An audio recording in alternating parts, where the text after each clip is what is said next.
Regina Hayes woke up before dawn, her mind already racing with the day ahead. She slipped out of bed quietly so she would not wake her husband Mark, who had a later flight for a business trip to Boston. Regina dressed carefully in a crisp white blouse and tailored black slacks. She looked in the mirror one last time, smoothing a stray strand of hair behind her ear. Today was important. She was flying to San Francisco to lead a meeting with investors who could change the future of her company. As the first black woman to head a major tech firm in the country, she felt both pride and pressure every time she traveled. Her driver arrived at 5:30 a.m. Regina climbed into the back of the sleek black sedan. The car moved through quiet city streets, headlights cutting through the morning mist. She checked her watch. Plenty of time. She opened her briefcase and reviewed her notes. She practiced her opening lines under her breath. Outside, the sky brightened with soft pink and orange. Hues still, Regina's heart felt steady. She had worked hard to earn her seat among top executives. She reminded herself, remain calm, speak clearly, and show them why her vision mattered. By 6:15 a.m., they reached JFK Airport. The terminal glowed in the early light. Regina thanked the driver and stepped onto the curb. She carried only a laptop bag, light enough to glide through the crowd. Inside, people bustled with energy, families hugging goodbye, business travelers on phones, cleaning crews polishing floors. The air smelled of coffee and faint perfume. Regina joined the line for security, placing her bag on the conveyor belt, removing her shoes, and stepping through the scanner. A friendly TSA agent smiled and waved her through. She gathered her things and breathed a small sigh of relief. She headed to the airline's VIP check-in counter. A uniformed agent greeted her by name. "Miss Hayes, welcome. Your VIP seat is all set." Regina smiled and showed her ID. The agent handed her a boarding pass printed on thick cream-colored cardstock. "Seat 1A," the agent said. "Enjoy your flight." Regina nodded, thanked him, and tucked the pass into her bag. She felt a small thrill of satisfaction. Simple slip of paper, yet it marked her accomplishments and the respect she had earned. She pushed her bag toward gate 42 and took a seat in the quiet lounge to wait. As boarding time arrived, Regina joined the line with other passengers. A flight attendant recognized her from previous trips. "Good morning, Ms. Hayes. It's great to see you again. Your seat is ready," she said warmly. Regina returned the greeting. She stepped onto the jet bridge and into the cabin. The interior gleamed with soft lighting and clean lines. Plush leather seats lined each side of the aisle. In the front, the VIP section offered extra legroom and wider aisles. Regina walked past rows of seats full of passengers and reached 1A. She placed her bag in the overhead bin and sat down, smoothing the leather armrest. She settled into the window seat. Outside the oval window, the runway stretched away like a ribbon. She fastened her seatbelt, clicked it into place, and felt the gentle tug as it adjusted. The flight attendant handed her a bottle of water and a warm towel. Regina accepted them, draping the towel over her lap, then took a sip of water. She pulled out her tablet and brought up her presentation. The cabin lights dimmed slightly. The engines rumbled as the plane began to taxi. Regina felt the familiar thrill of travel mixed with her usual focus on the work ahead. As the plane lifted off, Regina leaned back and watched the ground fall. Away, the city lights of New York blinked below like stars on earth. She took a deep breath, steadying her thoughts. She flipped through her slides, checking each key point. She practiced speaking softly, imagining the faces of investors waiting in San Francisco. She pictured their furrowed brows turning to nods of approval. She felt confident in her ideas and ready to defend them. Above her, the overhead bins hummed with stored bags. The quiet became a kind of calm hum around her. The flight attendants moved up and down the aisle, offering coffee and tea. Regina watched them with a friendly nod. She greeted each by name when they passed, acknowledging the teamwork it took to run a smooth flight. The lead attendant stopped, briefly to confirm Regina's comfort. Regina smiled and told her everything was perfect. The attendant thanked her and moved on, attending to other passengers. Regina felt a sense of connection. Even on rigid, scheduled flights, small kindnesses, made a difference. She tapped a quick thank you note into her phone to send to the airline's customer service later. Regina leaned her head against the seat back, closing her eyes for a moment to rest before the long stretch over the country. Oh, yeah. She recalled the long journey it took to reach this point, from putting herself through graduate school to pitching her first startup to skeptical investors. She remembered the moments when doors closed and how she found ways to open new ones. Now sitting here, in 1A, she felt the reward of persistence. She allowed herself a small smile, feeling gratitude for every person who had helped her along the way: mentors, colleagues, friends, and family. She opened her eyes as the announcement came over the intercom. We expect smooth skies for the next few hours. Please enjoy our in-flight entertainment or rest as you like. Regina switched off her tablet and leaned back again. She listened to the soft whir of the engines and let her thoughts drift. In this space above the clouds, she felt both powerful and peaceful. She reached into her bag and pulled out a small travel journal. She wrote a sentence, grateful to be here, ready for what comes next. She paused, then closed the journal. She settled in for the flight, looking forward to recharging before the day's work. As the cabin lights glowed softly, passengers around her began to settle in. Nearby pressed his face against the window, watching clouds pass. An elderly couple held hands as they fastened their belts. Regina felt a sense of unity with these strangers, all sharing this journey through the sky. For a moment, she thought about how this seat won, symbolized more than comfort. It stood for recognition of hard work and the promise of equitable treatment. She felt proud to occupy it, knowing she deserved the respect it represented. Regina closed her eyes one more time, preparing mentally for the meeting to come.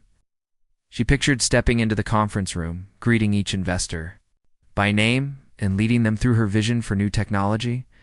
But for now, she let the gentle rocking of the plane carry her toward rest. She trusted that this calm before the storm would help her perform at her best. Her breathing slowed as she drifted into a light doze, her head resting against the seat. The engine's rumble and the steady hum of voices created a lullaby that only seasoned travelers knew. She dreamed of success, of ideas taking flight like this very plane, of bridges built between people and possibilities. And in that moment, above the clouds, she felt ready. Her journey had only just begun. She had barely settled back into her seat when a tall man in a sharp navy suit appeared at the front of the cabin. His face was clean-shaven, his hair slicked back, and he carried an air of authority. Regina looked up as he scanned the row of VIP seats. After a pause, he stepped forward, clutching a leather briefcase in one hand and a gold-embossed boarding pass in the other. "Excuse me," he said in a firm voice that cut through the cabin's calm hum. "I don't see my seat." His eyes flicked to Regina. "I paid extra for first class, and I expect my seat." Regina glanced at the man's boarding pass. It read 1B. She smiled courteously. "I'm in 1A," she said gently, "but the attendant just confirmed it when we boarded." He glanced at her unimpressed. "I want 1A. Move over." His tone carried no room for discussion. A junior flight attendant hovered nearby, her uniform crisp, but her smile forced. She glanced at Regina, then at the businessman, and back again. Regina felt a knot tighten in her chest. She touched the smooth leather armrest and thought of the weeks she spent confirming this seat. It was not just any seat. It was the symbol of years of work and success. The attendant swallowed. "Sir, please wait a moment." She looked at Regina, her eyes apologetic. "Ms. Hayes, the gentleman says he paid for first class and would like that window seat. Would you consider moving to the next row?" Regina felt a sharp sting of shock. She sat up straighter. "I'm sorry," she said slowly. "I reserved this seat weeks ago. I have all the confirmation emails right here." She tapped her tablet, which sat open on her lap. "I would be happy to show them." The businessman's impatience flared. He tapped his wristwatch. "I don't have time for this," he said loudly. "I want what I paid for. Either you move or you don't, but enough talk." A hush fell over the cabin. Other passengers looked up from their magazines and phones. Some exchanged glances. Regina felt her pulse quicken. She reached into her bag and pulled out her sleek phone. She fished through her emails until she found the airline's confirmation. Her fingers trembled slightly as she tapped the screen and held it up. "Here," she said calmly. "This is my ticket. This is my upgrade voucher. You can see the date and time." The head flight attendant, a woman with silver hair pulled into a neat bun, stepped forward. She wore authority in her posture, and the junior attendant looked relieved. "What seems to be the problem, sir?" the head attendant asked, her voice even. The businessman shoved his boarding pass toward the attendant. "This seat is mine," he said. "I bought the upgrade." The head attendant glanced at the pass, then at Regina's tablet. She sighed softly. "Sir, it appears Ms. Hayes's reservation is valid. However, we'll need to find another seat for you." The businessman blanched. He glanced at the other VIP seats, all occupied by polite travelers. His gaze snapped back to Regina. "I don't care about the others," he said. "Seat." Regina felt anger rising, but she kept her voice calm. "I understand you paid for an upgrade, but I also paid for this seat and booked it first." He leaned closer. "Are you saying your business is more important than mine?" His voice was low, but full of menace. The cabin air seemed to thicken. Passengers shifted uneasy. An older man 2 rows back cleared his throat. A woman near the "I'll press the call button." A buzz went through the cabin as murmurs spread. Regina felt the weight of many eyes on her. She took a deep breath. The head attendant raised a hand to quiet the murmurs. "Sir, we can offer you seat 1C, she said. "It's just across the aisle. It's also a first-class seat." He glared at her. "That won't do." He turned back to Regina. "Move over, or I go to the captain." The threat hung in the air. Regina clenched her jaw, then unclenched it. She remembered every step she took to earn her place here at the late night's coding. The presentations she gave, the conflicts she resolved. She thought of the confirmation in her hand. She thought of the principle at stake. Respect for her hard work. "I'll be happy to stay here," she said softly. "I'd appreciate it if you found your own seat." He leaned in as if to intimidate. Her Regina did not flinch. She met his gaze head-on. The cabin was silent now, as if the plane itself held its breath. A click sounded as the head attendant reached for her radio. "We need to escalate," she said quietly. Then to Regina, "Please stay where you are. We'll speak with the purser in the galley." Relief and tension mixed in Regina's chest. She nodded and leaned back. The junior attendant hovered, glancing between Regina and the head attendant. Regina offered her a reassuring smile. The attendant relaxed her shoulders and turned to guide the businessman away. He muttered under his breath, but Regina only caught fragments about overbooking premium customers, unfair treatment. Inside, the cabin lights seemed to flicker. Regina closed her eyes for a moment, taking steadying breaths. When she opened them, she noticed her fellow passengers. The older couple still held hands. A young woman in workout clothes watched her with quiet admiration. A business traveler scribbled notes in a notebook, glancing between his pen and his screen in curiosity. A teenager whispered into a phone, likely posting about the drama already unfolding. Regina recognized one passenger filming with his phone camera. He gave a small nod. Regina nodded back, grateful for the witness. The head attendant returned, her expression professional but strained. "Sir," she said to the businessman, "due to a reservation conflict, you will need to move to your assigned seat. 1 bite Ms. Hayes will remain in 1A. He stared at her, disbelief and rage flickering across his face. He glanced around, seeing passengers watching. With a final snarl, he turned and stormed to his seat. Regina exhaled. The cabin air felt lighter. The engines hummed. Through the window, wisps of cloud drifted by. Regina sat up, her heart still racing. She unfastened her seatbelt and retrieved her tablet. She typed a quick note to the airline's customer service. "I just experienced a seat removal. Request based on someone else's preference. This seems unfair and possibly biased. Please investigate." She hit send, then leaned back and closed her eyes briefly, letting her shoulders drop. A flight attendant approached with coffee. Regina accepted the cup and offered a smile. "Thank you," she said softly. The attendant nodded. "I'm sorry you had to deal with that." She handled it well. Regina took a sip, letting the warmth calm her. looked out at the wings cutting through the clouds. She thought about how small actions show respect for every passenger. She thought about how quickly things can go wrong when respect is lost. Yet she felt steady, knowing she stood for something important. Around her, the cabin began to settle. The murmur of polite conversation resumed. The child's laughter drifted through the aisles. The older couple whispered again, their grip gentle. Regina felt a quiet solidarity with strangers who believed. In fairness, she opened her tablet, checked her slides one more time, then tucked it away. She reached into her bag, pulled out a small notebook, and wrote a few lines. Stand firm with dignity. Speak truth with calm. Respect follows courage. She paused, then closed the notebook with a soft snap. As the flight continued, Regina settled into her work, but she carried with her the knowledge that she had defended her place. She had refused to be pushed aside. She had shown that respect was not a privilege to be given or taken, but a right to be recognized. In that gentle victory above the clouds, she felt more certain than ever of who she was and why she belonged. Regina felt her pulse steady as the head flight attendant led her toward the galley at the front of the cabin. The galley's bright lights and humming ovens made a sharp contrast with the hushed rows behind her. She walked calmly, each footstep firm on the aisle carpet. Other passengers watched with quiet curiosity as the attendant opened a door and ushered Regina inside. The purser stood at a small counter, adjusting the cuffs of his uniform. He looked up, surprise flashing across his face when he saw Regina. "Miss Hayes," he said, his voice polite but puzzled. "What can I do for you?" Regina held herself tall. "Sir, I have a valid booking for seat 1A, she said evenly.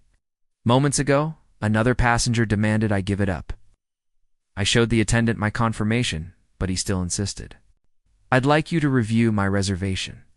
The purser nodded and took her tablet gently.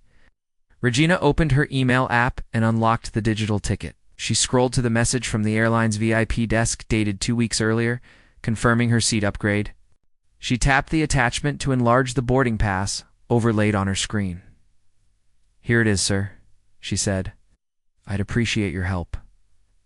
He studied the screen with care. His brow creased as he compared the boarding passes. Behind him, flight attendants watched, arms folded in concern. Regina sensed the weight of their support. She took a slow breath and held it for a moment before exhaling, letting the tension ease. After a minute, the purser lowered the tablet. "You are correct, Ms. Hayes," he said quietly. "Your reservation is valid. I apologize for the trouble." He glanced toward the galley door. "I will speak with my team to ensure no further confusion." Relief swept through her chest. She offered a small nod. "Thank you, sir. I appreciate your help." He led her back to her seat. Regina passed the businessman crouched in 1B, staring at her with thinly veiled anger. She kept her gaze forward, refusing to be provoked. Back at 1A, she settled in and thanked the attendant who had escorted her. She sank into the leather cushion and closed her eyes briefly.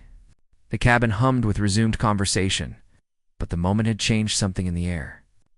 Regina felt eyes meeting hers with quiet respect. A few passengers mouthed, "Well done." A woman in 2A pressed a thumbs up. A teenage boy gave a shy grin before turning his phone toward his lap. Regina reached into her bag and found her notebook. She scribbled a line, "Respect must be earned, defended." She leaned back and exhaled. The plane's engines droned steadily, a soft backdrop to the new calm. But her mind buzzed with the incident's undercurrents. She wondered how often people in uniforms bowed to the wishes of someone who spoke louder, rather than someone who had booked first. She thought of the unspoken message sent when a black woman had to prove her right to a seat. As the turbulence outside the plane grew slightly, Regina tapped open her email again. She composed a message to the airline's vice president of customer experience. "Dear Ms. Richards," she wrote, "I wish to bring to your attention an incident of seat reassignment based on a competing passenger's demand. I believe this incident reflects deeper issues in our customer care protocols. Please review the attached boarding passes and video documentation. I trust we can improve procedures to prevent similar occurrences." She added a concise summary of what had happened and politely requested a formal review. She ceased her. Company's public relations director, knowing that transparency often compelled thoughtful action. Before sending, she paused to preview the message. Every word felt measured, honest, and firm. Then she tapped send. The confirmation ping sounded like a small victory. Behind her, the flight attendant who had first approached her earlier reappeared with a glass of water. "Ms. Hayes, I'm so sorry you had to go through that," she whispered. "You handled it perfectly." Regina smiled and accepted the water. "Thank you. I just wanted to make sure it wouldn't happen again to me or anyone else." The flight attendant's eyes softened. "I'll pass your note to the purser. We want every passenger to feel respected." Regina nodded and took a sip. The water was cool, soothing. She set the glass on the armrest. She tucked her notebook away and reached for her tablet. She reviewed her presentation slides, but her mind drifted back to the moments in the galley. She realized that the small victory had turned her alone stand into a lesson for everyone watching.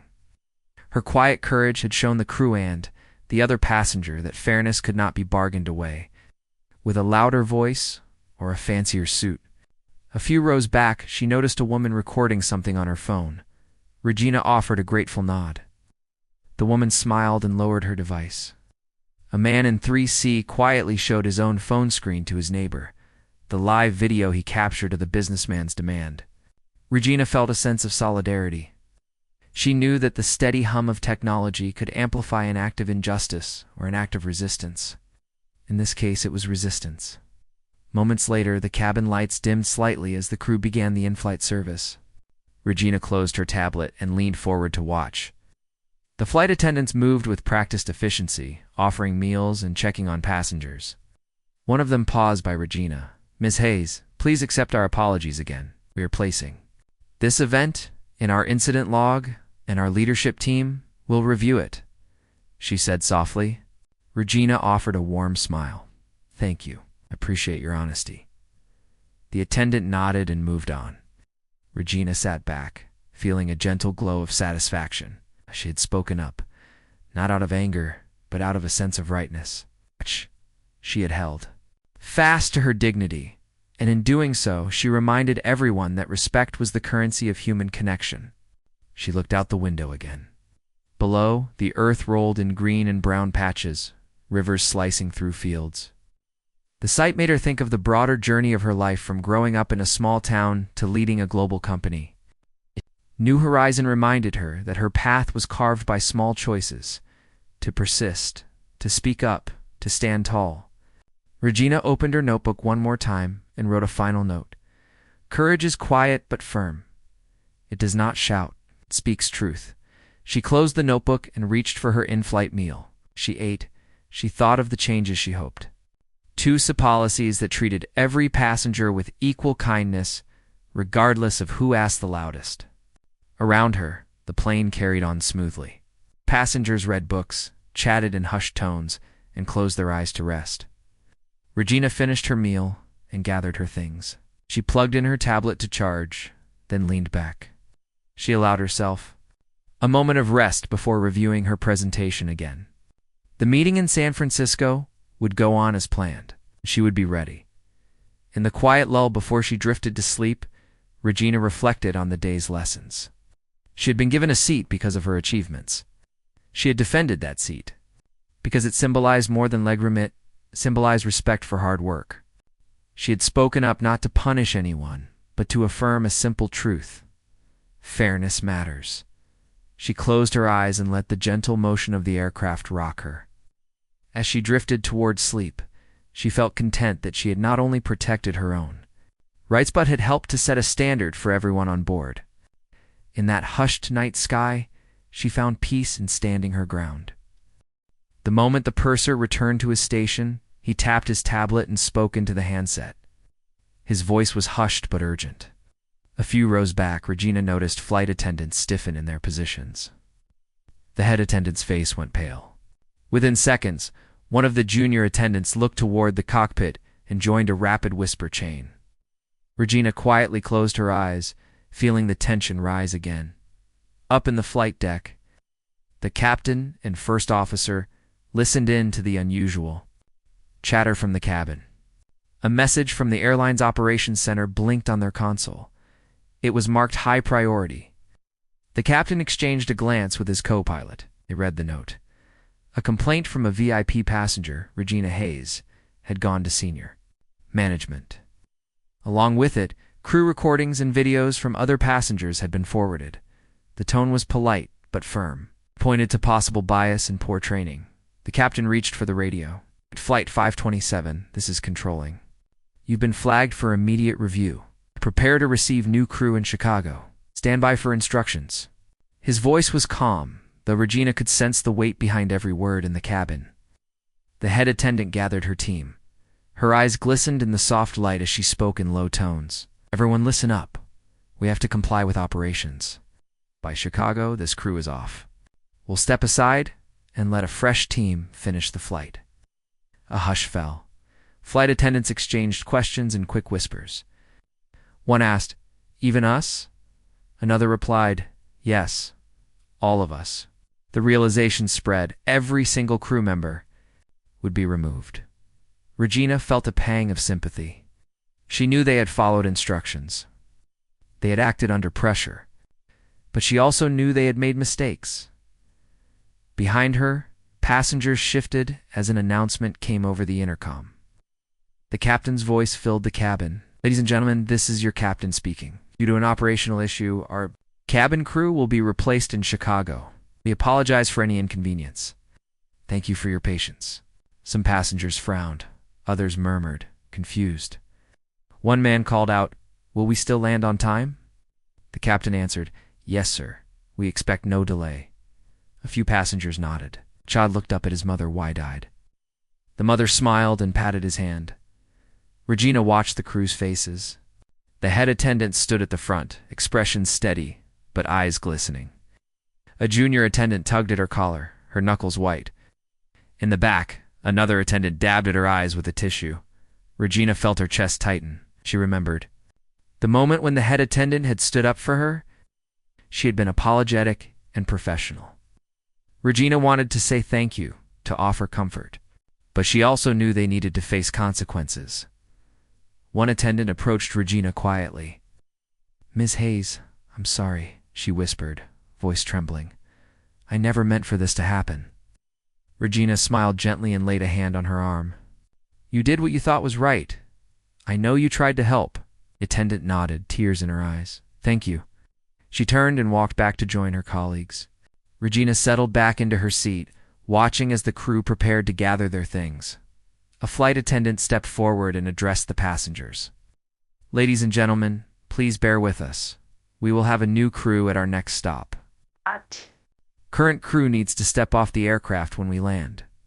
She sounded calm, but Regina heard the quiver in her voice. A hush spread through the cabin as passengers processed the news. Regina thought about how quickly things had moved from a seat dispute to a full crew replacement. It felt surreal. She felt both regret for the crew and satisfaction that the airline was taking action. The engines hummed. The plane glided on autopilot as the crew gathered their belongings. Uniform jackets, hats, name badges, and carry-on pouches were set on. Carts at the front and back of the cabin. Flight attendants hugged each other, some laughing through tears, some silent. Regina watched with empathy. She sipped her water, letting the cold liquid soothe her throat. Down the aisle. The head attendant handed her final tray of items to the junior attendant. She paused at 1A, where Regina sat. "Ms. Hayes, I hope you understand we followed orders," she said softly. Regina nodded. "I do, but I also know you cared." The head attendant's eyes glistened. "Thank you for standing up." She turned and moved on. The cabin began to feel emptier. Passengers leaned to watch from their seats. A few pulled out phones, not to record this time, but to check messages. The video of the seat dispute had already spread online. Regina saw notifications pop up on her own phone news outlets. Friends, colleagues, all sending support. She tapped. A quick reply to thank her team for solidarity. Up front, the galley door opened. The purser stepped into the aisle, his hands raised for calm. "Crew, please follow me." The attendants formed a line and filed down the aisle, leaving the aircraft with dignity. A few looked back and gave Regina small waves. She returned. The gesture, once they were gone, the galley doors closed. The cabin felt strangely quiet. Passengers stirred. The mother comforted her child. The older couple held hands. The teenager returned his phone to his pocket. Quiet conversation resumed. Regina felt the plane's gentle sway. She opened her email to refresh her earlier message. A response from the airline's VP arrived. "Thank you for bringing this to our attention, Ms. Hayes. We are reviewing the incident thoroughly and will share findings soon." Regina smiled and closed the email. She leaned her head back and closed her eyes, letting relief wash over her. Shortly, the flight attendants from Chicago climbed the steps at the front and back. They wore fresh uniforms, badges shining, greeted the remaining passengers with smiles and quiet apologies. One asked Regina, "Miss Hayes, are you comfortable?" Regina nodded. "Yes, thank you."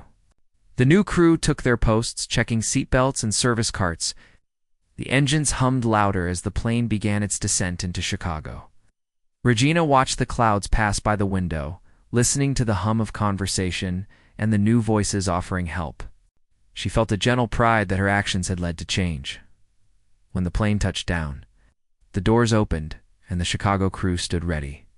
At the same time, the original crew waited on the jet bridge, their faces reflecting a mix of sadness and relief. They stepped off as passengers disembarked. Regina offered a small wave of farewell to the head attendant, who smiled gratefully. Regina thought of all they had been through in just moments. Walking down the jet bridge, Regina felt the crisp air of Chicago's terminal. She paused and looked back at the plane. She remembered the fear and tension of being asked to give up. Her seat, the firm moment in the galley, and now this swift change of crew. A vivid sequence of events had played out in mere minutes. In the terminal, airline staff guided her to a waiting car. A representative from customer relations greeted her by name, apologized again for the trouble, and offered assistance for the remainder of her journey. Regina accepted a bottled water and a voucher for lounge access in Chicago. She thanked the representative and moved toward security for her connecting flight. As she walked through the terminal, her phone buzzed. Another message from a news outlet asked for her statement. Regina paused by a bench and typed, "I am grateful the airline recognized the issue and acted swiftly. Hope this leads to better training and respect for every passenger. Thank you." She hit send. She looked up at the busy terminal. Travelers hurrying to gates, families gathering bags, loved ones embracing. She felt a surge of hope that small actions like standing up for fairness could ripple outward into larger change. When she reached the lounge, she settled into a soft armchair. She sipped her water and opened her notebook. On the blank page, she wrote, "Courage can reset a system. One steady voice can prompt swift change." She paused, then added, "Let this be a turning point." Above the hum of conversation and clinking cups, Regina closed her eyes for a moment and reflected on the day's journey. From Dawn's quiet in New York to the sudden firing of an entire crew, she had lived a lesson in both injustice and accountability. She felt grateful that she had walked through it with dignity and grace. When her connecting flight was called, Regina stood, gathered her things, and walked toward Gate C-22. She felt ready to resume her role as CEO, to lead the meeting waiting for her in San Francisco, but she also carried with her the knowledge that respect was a living thing. It must be protected, defended, and sometimes used to spark real change. As she boarded the plane for the final leg of her journey, Regina glanced at Seat 1A once more. In the empty cabin, that seat now symbolized more than comfort. It stood for fairness, for the power of one person to stand firm, and for the promise that justice could move swiftly when given the chance. With that thought, she took her seat, fastened her belt, and looked forward to the future both for her company and for every passenger who deserved equal respect in the skies. The moment Regina stepped off the plane in San Francisco, she felt a lightness she had not known earlier that day. The cool air of the city met her face as she collected her bags. An airline representative greeted her with a folder in hand. It was a formal apology letter on crisp letterhead, signed by the airline's CEO. Regina held the letter carefully. She read the words, They regretted the distress she experienced. They accepted full responsibility, and they pledged to improve their procedures. A small smile formed on her lips. Even words on paper can carry great weight when they come from someone willing to admit a mistake. She tucked the letter into her briefcase and followed the representative through the terminal. Phone buzzed with messages of support. Friends, colleagues, and even strangers praised her courage. One message said, "You showed us all how to stand up kindly." Another read, "Thank you for making a difference." Each message warmed her heart. She realized that by defending her seat, she had done more than protect her own rights. She had given others the confidence to speak up when they faced unfairness. At the hotel later that afternoon, Regina prepared for her board meeting. She arranged her notes on the polished conference table and took a deep breath. She thought back to the quiet resolve she found when the businessman demanded her seat. She remembered the moment she showed her confirmation and held her ground. Those moments of calm conviction had carried her through the turbulence of the flight. Now, as she faced investors eager to hear her vision, she felt that same calm strength guiding her. When the meeting began, Regina spoke with clarity and passion. She laid out her plans for the next phase of company growth, showing slides of market trends, prototype designs, and financial projections. She spoke of innovation grounded in ethics, of businesses that serve people with respect. Investors leaned forward, nodding, asking questions. Each time Regina answered with confidence. She noticed in their eyes a respect that went beyond her role as COO, respect for her integrity. After the meeting, an investor approached her. "Regina," he said, "your talk was inspiring, and I heard about your experience on the flight. Admire how you handled it." Regina smiled and thanked him. He shook her hand firmly. "Let me know if I can support your company in any way." Later, she realized how one stand for fairness could build trust in unexpected places. That evening, Regina met with the airline's Vice President of Customer Experience, Miss Richards, at a quiet restaurant near the hotel. They sat in a private booth, and Regina opened her folder. She handed over a few notes. She had prepared ideas for new crew training modules, guidelines for handling seat conflicts, and suggestions for passenger feedback channels. Ms. Richards listened intently, taking notes on her tablet. She asked questions about tone of voice, clarity of policy, and methods for empowering flight attendants to act confidently. Regina explained that training should include real-life scenarios, not just checklists. "People need to learn how to listen and then act," she said. "They need the confidence to stand up for policies that protect every passenger." Ms. Richards nodded. "I agree, and I want to partner with you to pilot these lessons on some of our busiest routes. We'll call it the Hayes Initiative." Regina felt a surge of hope. She knew that improvement would take time, but this was a start. The next morning, Regina visited the airline's headquarters. She toured their training center and met with instructors. She watched a simulated cabin where trainees practiced de-escalation techniques and clear communication. She saw crew members role-play difficult situations, including language barriers and medical emergencies. When it was her turn, she joined a group of trainees and demonstrated how to verify seat assignments calmly and firmly. The instructors applauded her insights. Regina realized that her flight's conflict had become a valuable case study for future crew members. Back at her hotel, she opened her notebook and wrote, "Change begins with one voice. One story can teach many." She reflected on the ripple effect of her choices.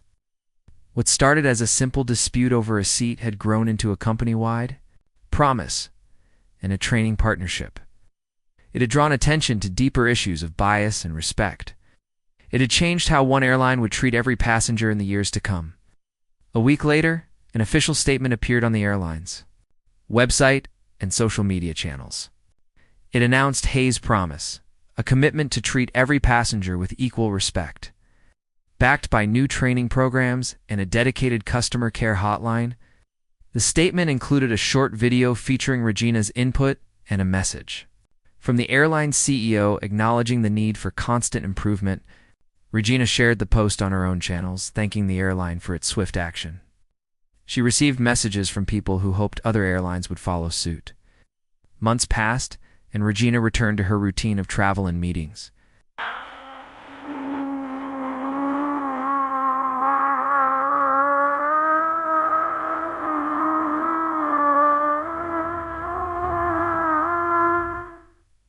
My peas. Time she boarded a flight, she noticed small but meaningful changes. Flight attendants greeted her and other passengers with new warmth, clearly more confident in their authority. Seat disputes were rare, and when they did occur, attendants handled them smoothly, showing confirmation details on tablets and guiding passengers respectfully. Passenger feedback forms began, including questions about courtesy and fairness. Saw that her efforts had left a lasting mark. One evening, she attended a tech conference where she spoke on a panel about leadership and corporate responsibility. During the Q&A, someone asked, "How do you handle unfair situations?" Regina paused, then answered, "With calm, courage, and clear facts. Speak up for what is right, and then work to make systems better. One person's stand can shift an entire culture." The audience applauded. She looked into the crowd and felt gratitude for the journey that began with a single seat on a plane. Later that night, back in her hotel room, Regina sat by the window overlooking the lit streets of San Francisco. She thought of the day her seat was challenged, the rapid chain of events that followed, and the positive changes that grew from that moment. She realized that being a leader meant more than guiding a company. It meant using every opportunity to show respect and fairness. It meant reminding everyone that dignity belongs to every person, no matter their background or their seat number. She opened her notebook one last time and wrote a final line. Leadership is service. Service is respect. She closed the book and set it on the nightstand. As she turned off the light, she felt a quiet pride. In the days ahead, she would continue to lead her company, but she would also carry forward the lessons she learned. At 30,000 feet, she would hold fast to the idea that respect is the foundation of every relationship, whether with a customer, a colleague, or a fellow traveler sharing a window seat. And with that thought, she drifted to sleep, ready for whatever new journey would come next.